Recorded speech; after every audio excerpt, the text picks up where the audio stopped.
What's going on, City of Murray? This is Talkin Ball. We can't really say welcome back because this is our first edition of Talkin Ball this semester. On this show, we'll be talking about sports, specifically football.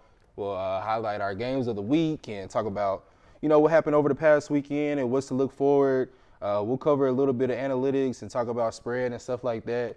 But I'm not the best gambler. Ronan, I don't know if you gamble for real. And you should not gamble because it's a waste of money.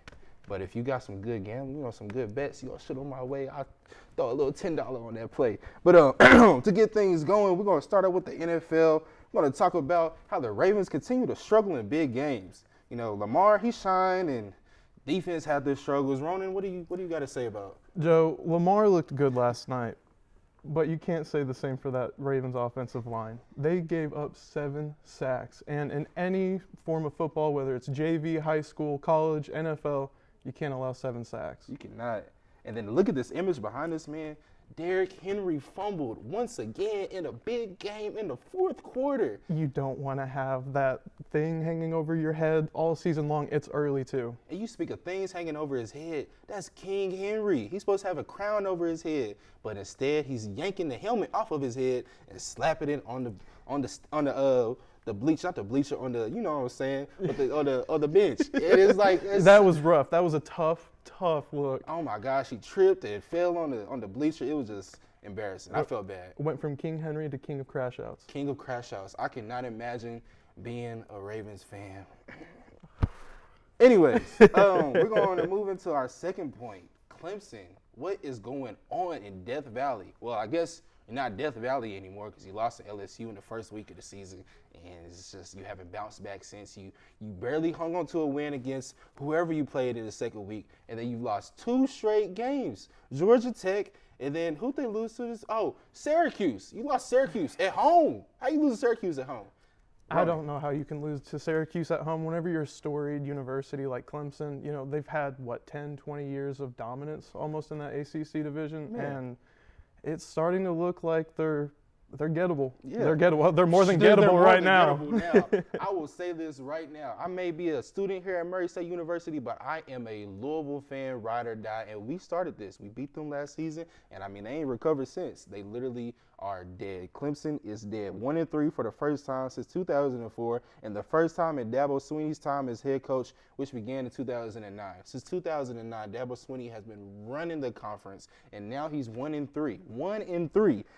ACC is wide open with Miami and FSU looking promising at the moment. Miami looks dominant. They're number 2 right now. FSU is top 10. I believe that those two may meet each other at Charlotte at the end of the season, but who knows? SMU doesn't look that great right now, but they may be right there. Georgia Tech. Don't sleep on Georgia Tech looks really good too. They look really good. They look really good. So we're going to see what happens with the ACC, but honestly, it all boils down to, will Clemson be looking for a new head coach if Dabo Swinney cannot turn things around? What do you think? It's looking like it might be on the table, Joe. And, 3-4 years ago, that sounds like kind of a crazy statement to make. But, even with the success that he's had, you can't justify this season. Yeah. They just don't look like Clemson football. And whenever he's hitting the podium saying it's not my fault, it's this and that, yes, it's a bad look for a really, really, good coach. Exactly. It is a very bad look. And even though this is college football, it is affecting all aspects of college athletics. I know you saw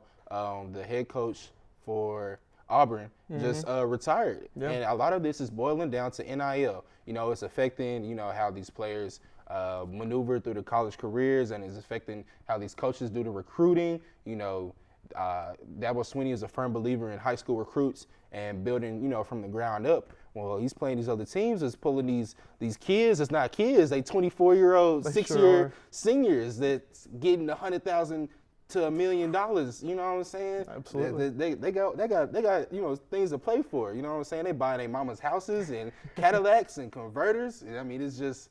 You know what I'm saying? It's a completely different game from 2009. Absolutely, and that's why Nick Saban retired whenever he did, because he wanted to get out of the game whenever, the NIL started rolling in, and now we're in a spot where these 18 to 24-year-old kids are getting paid big bucks to go out on Saturdays and play college football. And that's a pill that these head coaches are going to have to swallow if they want to, keep their head above water. Exactly. Well, while we have some more time, let's go ahead and get into our last little bit. We're going to talk about a personal game of the week from this past weekend, then a weekend coming up. We're going to talk about the NFL or the NCAAF. I'm going to stick with college football. North Texas outlasts Army in overtime thriller. I know this might not have been the headline game going into the weekend, but this is something that stuck out to me. This was the only overtime game at FBS from this past weekend. Caleb Hawkins out of that North Texas backfield rushes for 4 touchdowns and tallies 99 yards in that as well. Not to mention he won the game for North Texas with a game-winning rushing touchdown. Final score 45-38. North Texas is looking pretty good. They got a winning record. Hopefully things pan out for them in a good direction this season. While we are in college football, I'm also going to talk about the SEC going forward. It's really up for grabs. Alabama takes on Georgia. Can Bama get a big win? They lost first week to FSU in a pretty sad showing. It's really hard to tell whether Bama is legit or not in a conference that seems to be pretty wide open. As I said, LSU is top 5 at the moment. They got a pretty big game coming up.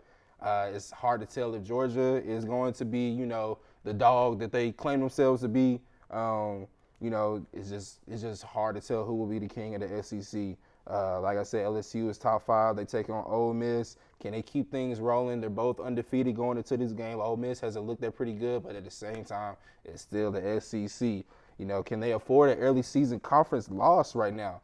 If LSU were to take a hit right now, they don't have, the same prestige as Alabama or Georgia. They could take a loss and they'll move up in the rankings just because of the name that they have, So if LSU were to take a loss to Ole Miss, who's a team that's not as formidable as the other, teams in the conference, then, they may take a hit and maybe bounce outside the top 10 just like that. So, right now, Georgia is favored by 2.5 against Alabama, and Ole Miss is favored by 1.5 against LSU. I'm going to take Georgia, but I will go against the spread, and I'm going to take LSU against Ole Miss. What are your thoughts? I like it. I understand it.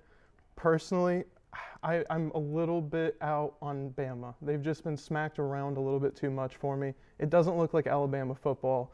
And so I'd have to roll with Georgia. Kirby Smart, I think he's going to have that team prepared. I think they're going to go out there, do the thing on Saturday, and take the win. As far as Ole Miss and LSU goes, I saw on social media recently that Lane Kiffin posted, take the over, after his daughter went Instagram official with LSU linebacker Whit Weeks. So that's going to be a fun storyline to follow on Saturday for sure. Definitely.